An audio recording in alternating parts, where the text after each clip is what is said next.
Pala municipal തെരഞ്ഞെടുപ്പിൽ സംഭവിച്ചത് ബിജെപിയുടെ വിജയമാണെന്നും കോൺഗ്രസും യുഡിഎഫും ബിജെപിക്ക് കീഴടങ്ങുന്ന കാഴ്ചയാണ് കണ്ടതെന്നും എൽഡിഎഫ് കോട്ടയം ജില്ലാ കൺവീനറും കേരള കോൺഗ്രസ് എം ജില്ലാ പ്രസിഡന്റുമായ പ്രൊഫസർ ലോപ്പസ് മാത്യു പറഞ്ഞു.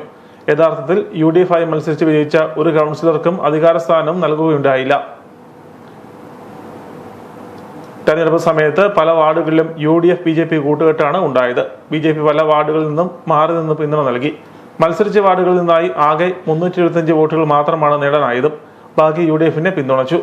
തെരഞ്ഞെടുപ്പിന് ശേഷം പൂർണ്ണമായും ബിജെപി കീഴടങ്ങുന്ന സമീപനമാണ് കോൺഗ്രസ് സ്വീകരിച്ചിരിക്കുന്നത്.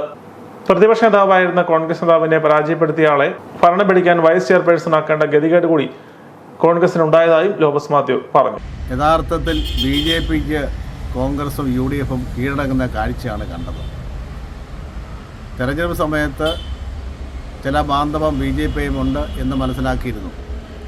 എന്നാൽ അതിനെ 100% ശരിവെക്കുന്ന നടപടിയാണ് ഇന്ന് പാരവായുടെ തെരഞ്ഞെടുപ്പിൽ പാലായി കണ്ടത്. യുഡിഎഫിൻ്റെ സ്ഥാനാർത്ഥികളായി മത്സരിച്ച കോൺഗ്രസ്സുകാർക്ക്, ജോസഫ് ഗ്രൂപ്പുകാർക്ക് ഒരു അധികാര സ്ഥാനം കിട്ടിയിട്ടില്ല. മുതിർന്ന കോൺഗ്രസ്സുകാർ വരെ ഇടപെട്ട് ഈ ബാന്ധവം ഉണ്ടാക്കി എന്നാണ് മനസ്സിലാവുന്നത്.